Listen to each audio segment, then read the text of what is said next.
Assalamualaikum warahmatullahi wabarakatuh. Alhamdulillahirabbil alamin.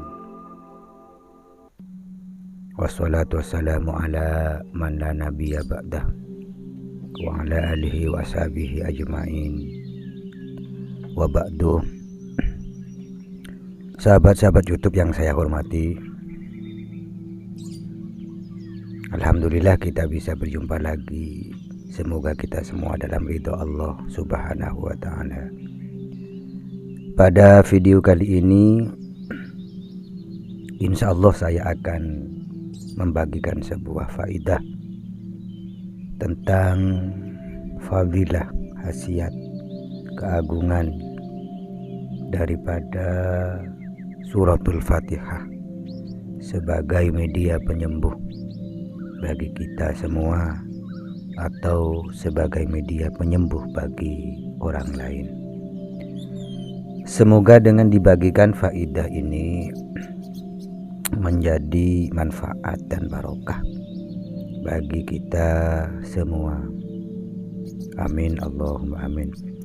Seperti biasanya, sebelum saya sampaikan faidah ini, terlebih dahulu saya sampaikan sumber dari apa yang saya sampaikan ini, dengan tujuan supaya para sahabat-sahabat yang mau mengamalkannya lebih mantap dan lebih yakin, karena apa yang saya sampaikan ini juga bersumber dari hadis Rasulullah Shallallahu Alaihi Wasallam dalam kitab Mujarrabat Ad-Dairabi Al-Kabir, atau lebih dikenal dengan nama Fathul Malikil Majid karangan Sayyidi Al-Alim Al-Allamah Syekh Ahmad Ad-Dairabi. Sebelum saya lanjutkan video ini, terlebih dahulu saya ucapkan terima kasih kepada para sahabat-sahabat yang telah mendukung channel Sirrul Asror 01, rahasia di balik rahasia, dengan menekan tombol subscribe, like, dan menge-share-nya. Semoga menjadi amal jariah dan kebaikan bagi kita semua, karena sudah membantu saudara-saudara kita yang membutuhkan amalan ilmu hikmah ini. Amin, Allahumma amin. Juga bagi para sahabat-sahabat yang sudah berkomentar pada video saya sebelumnya, saya ucapkan terima kasih. Insya Allah saya tetap akan mendoakan semoga selalu dalam lindungan Allah dan selalu diberikan kebahagiaan baik di dunia maupun di alam akhirat. Sahabat-sahabat YouTube yang saya hormati, mari kita mulai pembahasan dalam video kali ini. Rasulullah bersabda, Ummul Quran Syifa'un min kulli da'in. Suratul Fatihah adalah obat dari setiap penyakit. Wa qala Ibnu Abbas radhiyallahu anhuma. Ibnu Abbas berkata, Maradul Hasan ibn Ali radhiyallahu anhuma. Sayyidina Hasan, putra dari Sayyidina Ali, pernah sakit keras. Faghtanaman Nabi sallallahu alaihi wasallam, maka bergegaslah Nabi sallallahu alaihi wasallam untuk menjenguk Sayyidina Hasan. Fa'auhallahu ilaihi an aqra'a suratan la fa'a fiha. Di saat itu maka Allah mewahyukan kepada Rasulullah untuk membaca sebuah surat la fa'a fiha, di mana di surat itu tidak ada fa, yaitu suratul Fatihah. Jadi di dalam suratul Fatihah ini tidak ada terdapat huruf fa. Kenapa?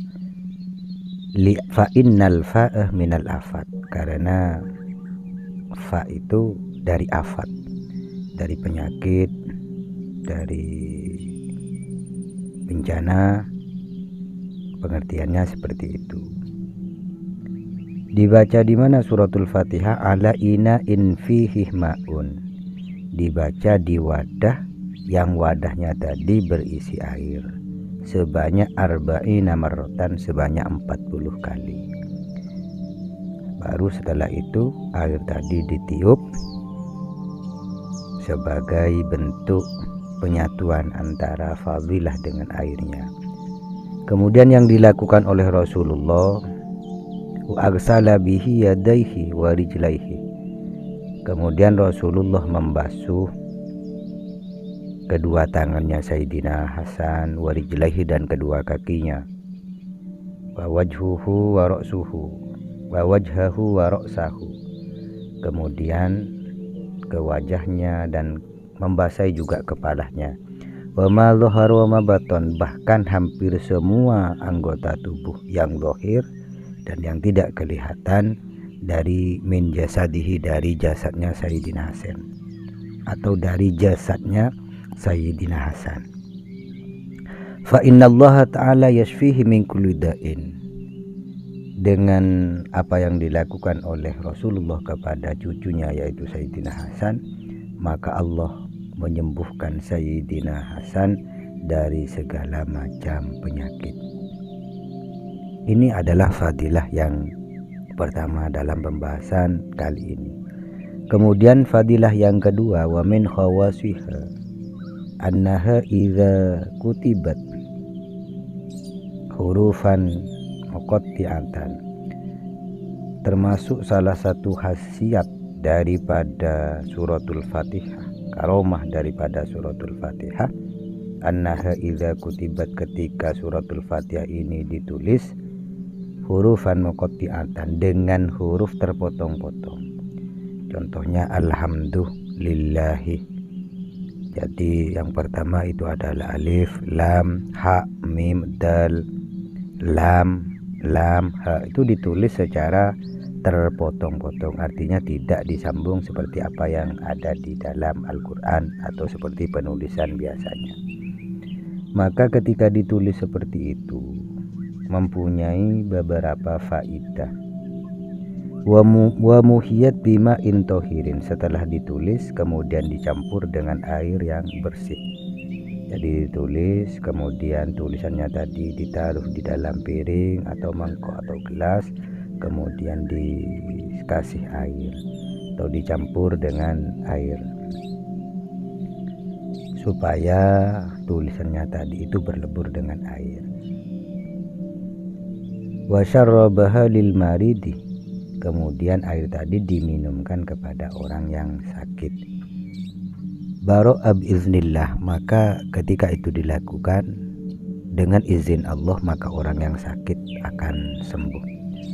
Wa qala ba'dul ulama, sebagian ulama juga berkata, ini ketika kita berbicara ba'dul ulama di dalam kitab ini, maka ulama tadi adalah ulama ahli ilmu hikmah. Apa perkataan para ulama atau sebagian daripada ulama ahli hikmah ini? Man katabaha fi ina'in nadhifin, barang siapa yang menulis alhamdulillah atau suratul Fatihah fi ina'in nadhifin, dalam sebuah wadah yang bersih. Wadah di sini bebas, boleh piring, boleh mangkok, atau boleh baskom. Yang penting, yang lebih afdol ini adalah baskom, piring, mangkok yang berwarna putih yang tidak ada gambar-gambarnya. Kemudian setelah ditulis di wadah-wadah tadi itu, wa mahaha bimain, kemudian tulisannya itu disirami air, dicampur atau dihapus dengan air sehingga air tulisannya itu bercampur dengan airnya. Kemudian wasyarraba minhu,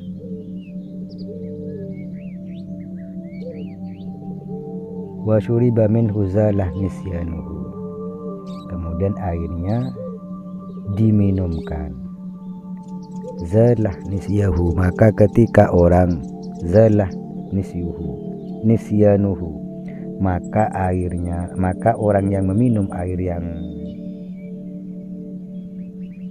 menulis suratul Fatihah tadi akan hilang apa yang dilupakannya. Artinya ketika ada seorang yang lupa terhadap sesuatu, maka tulislah tulislah suratul Fatihah, maka insya Allah ketika dilebur dengan air dan diminum, maka apa yang tadi terlupakan itu bisa menjadi ingat.